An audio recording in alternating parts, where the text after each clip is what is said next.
You take some notes. You see that old-fashioned thing called a pencil. Right, we can make a start. And if you decide you're in the wrong place, don't worry about getting up and leaving. It's absolutely fine. Won't take it personally. This was intended to be a very informal session about a project we're doing called DefAI. We originally called it Project Sentinel, and then we discovered there was a company called Sentinel defending against AI. So before we had a nasty lawsuit, we changed our name to DefAI, as in defending against AI. And so I run the Trade Association for Age Verification, and obviously one of the bigger impacts of this deepfake AI is we could all lose all faith in remote identity technology.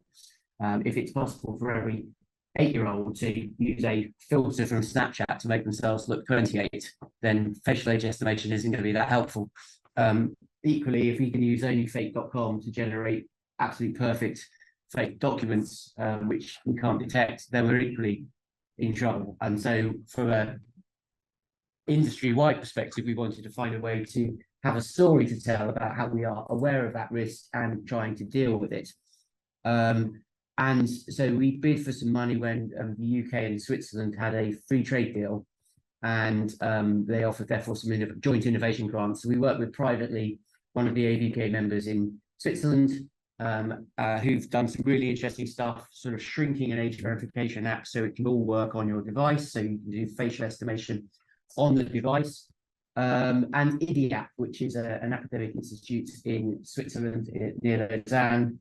And some of you may have seen Pavel's presentation earlier about how clever fakes are now these days. And the idea of the project is that we will, and what we're hoping to try and start doing today is do some surveillance of the market to understand what sort of attacks are people seeing.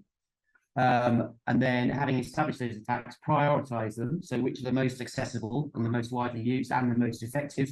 Obviously, if it requires $1 billion and a month of supercomputing power, we're going to be less worried about it than if it's a website you go to and you can just download something for free that will spread around the playground really fast.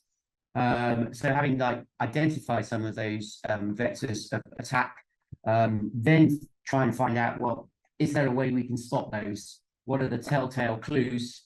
And that is going to be a cat and mouse game. That is not going to be a do it once and we've solved the problem. It's be like stopping hackers. As soon as you find one vulnerability, they'll close it. They'll find another. So having found the most common attacks and then ideally find ways of defending against them, the next part of the project, which is by ACCS, Tony Allen's team, the age certification scheme, which Gary's working with as well, is to say, well, how can we then audit and certify suppliers to say that they are defending against those attacks? So it becomes part of the audit and certification scheme that you demonstrate that you are able to defend against deepfake and AI attacks. And then the role of the Trade Association in all of this was to run engagement with the industry. And that starts at this point by asking, hey, what sort of problems are you seeing? Is it a big deal? Are you worried about it? I'm hoping people are worried about it. Otherwise, there's not much point in doing the project. And then once we've gone through the project life cycle over the next 15 months, we will aim to produce a report to the industry to say, these are our conclusions. It will be a private report, available on request. We're not going to hand it to the hackers and let them know how to attack our systems. But also we hope to have created a sort of a continuous surveillance network, which is perpetually looking for new attacks, prioritizing them, looking at how we can spot them, and then finding ways to defend against them, and then obviously updating the certification process so that people have to defend against the latest new threat. So that's the project in a nutshell. Any questions about the project itself before we perhaps dive into examples and what people think?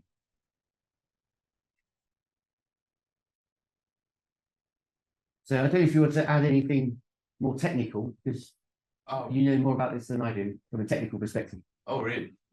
So I just want to ask quick question about this project is more like it's more like the GANs model itself. It's like two new like good people and bad people. They are making deepfake videos and we are trying to detect them.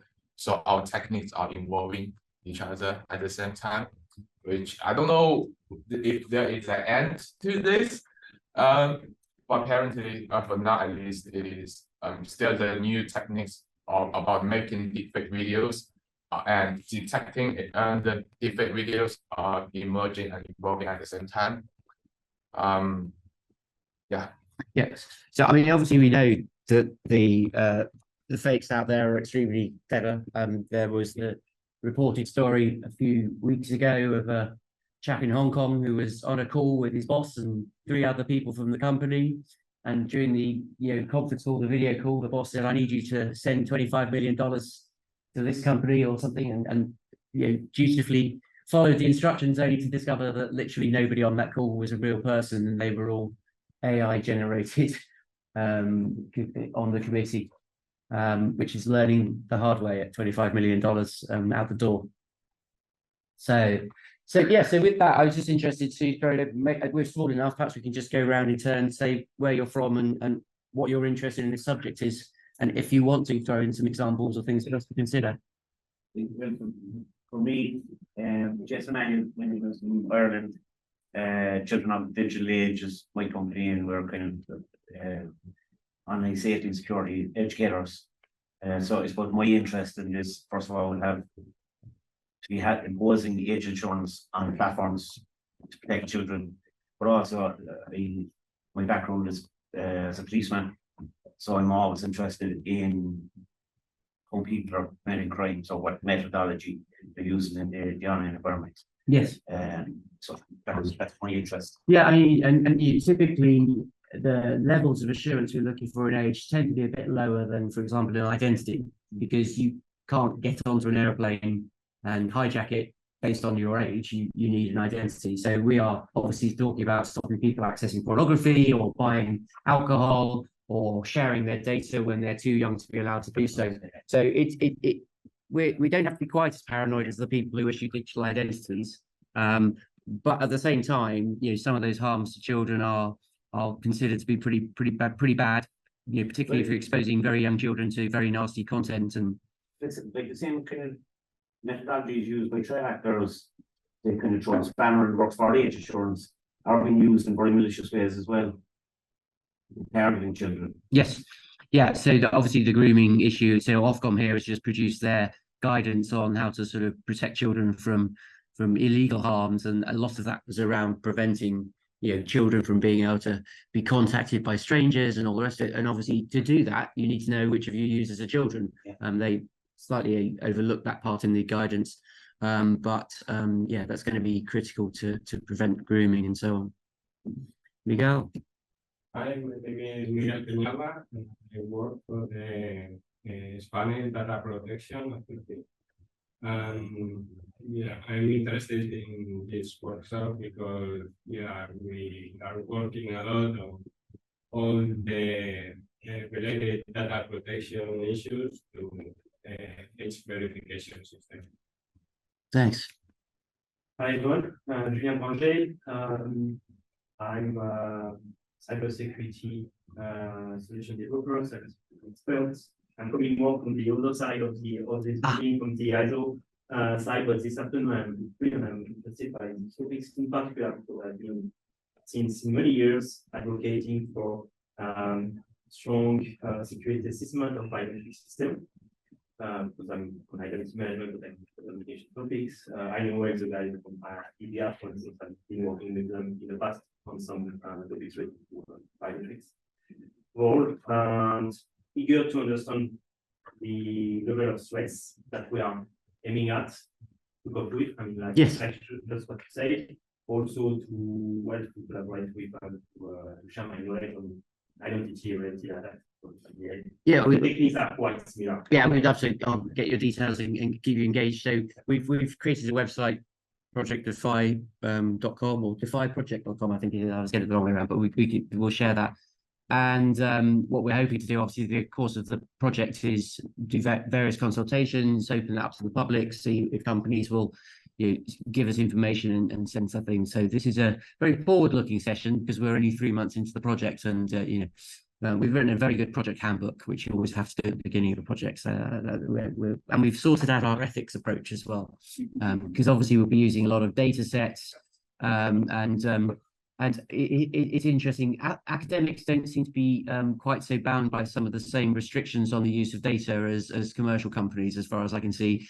And Swiss academics operate in a completely different jurisdiction from our own. We'll just sort of leave it at that. But we're saying any data sets we use in this project, we're going to have a really good understanding of where it's come from, what the consent is for the use of that data, if we're using it to test systems to see whether they can be fooled. I'm Will Farquhar from Casper. So basically our interest is on algorithms that try to detect attacks with the presentation attack detection. We are interested in gun detection and also recently we started looking into our company's identity mainly, but we are looking into age estimation as well. Great. In the past few.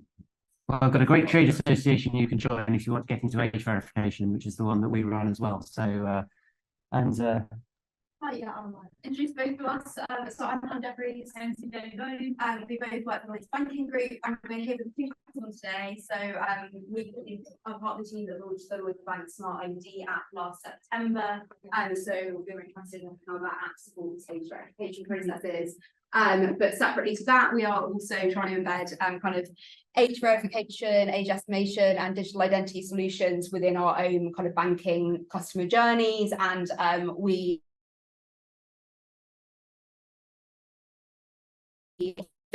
deepfakes and these types of technologies, which makes the job of embedding these new and emerging technologies quite difficult in our own customer journeys. And so the more we can understand about the threats, the more we can educate our stakeholders internally, the more we can help protect our customers, but also hopefully improve our customer journeys along the way.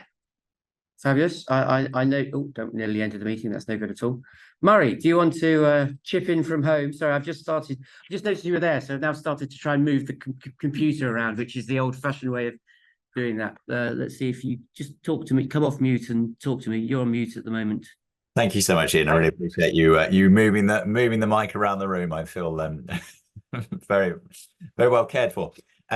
So Murray Williams, the solution architect for Fujitsu's age estimation solution, also have a little bit of oversight of our age verification solution. Generally speaking, our solutions are on device offline rather than online. In terms of so my interest really is clearly I want to build the best solution I can. Ian, I think you rightly said at the start that it's bad for the whole industry if we build a solution and then it becomes very easy to break it.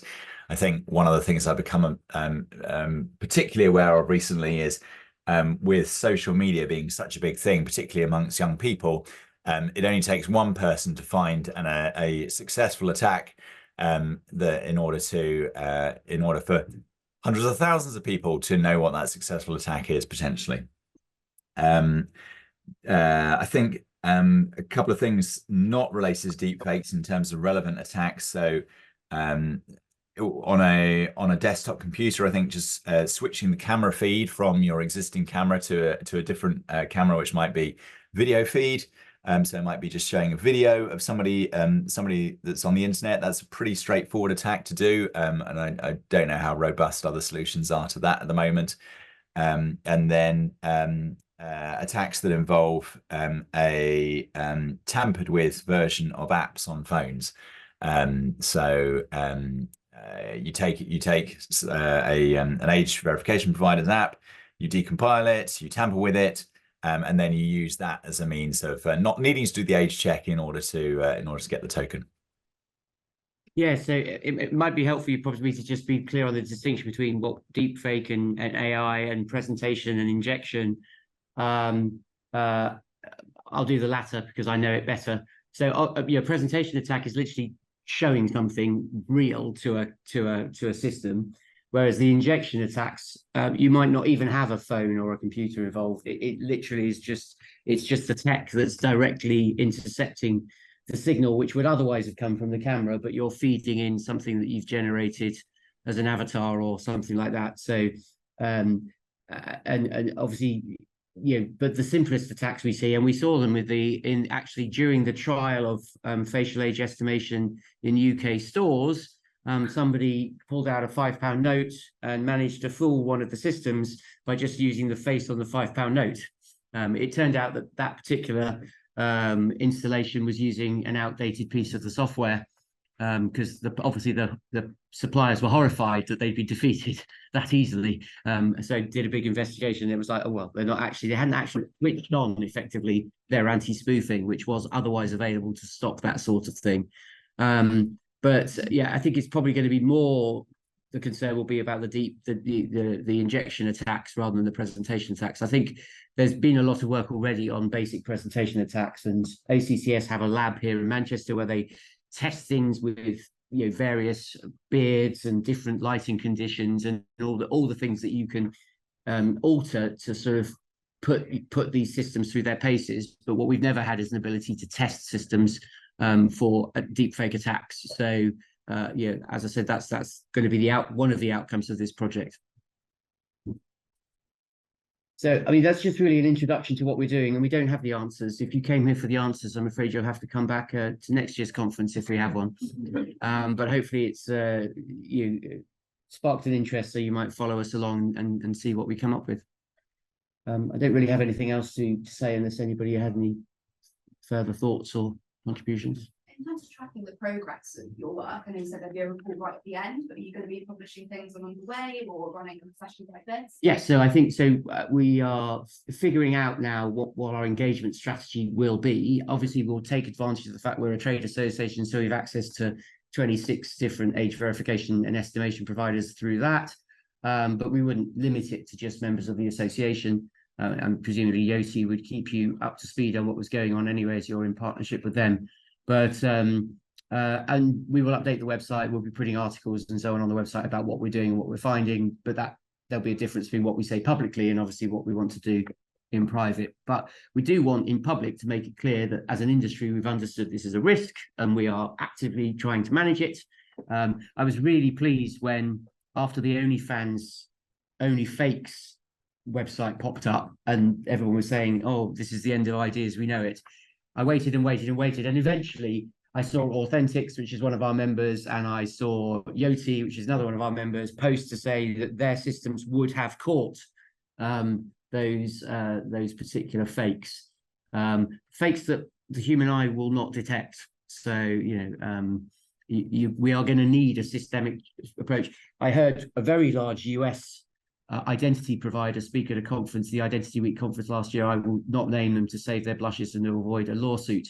But they had call center staff who were doing video checks of people before identifying them, and all they said was, yes, we're seeing a lot of these attacks. And I was sort of waiting to hear, and as a result we've implemented this and this in order to spot them. But no, the answer was just, they're seeing a lot of these attacks. I thought that's a very brave thing to come to a conference and say. You've realized you've got a vulnerability and you haven't actually got a way of fixing it. There are definitely very similar projects going on. I think I saw there was a $20 million project going on in Singapore, looking at a very similar sort of kind of scope. So we're not the only people trying to tackle it, but probably we're the only people tackling it, particularly from an age assurance perspective rather than the broader identity perspective. I think in general, if you solve it for age, you're probably solving it for identity as well. Cool. Well, I'll let you go off to another session then. So as I said, apologies, there's not more news or answers, but just a bit of awareness raising, and do stay in touch. Thank you. Good. Thanks, Murray.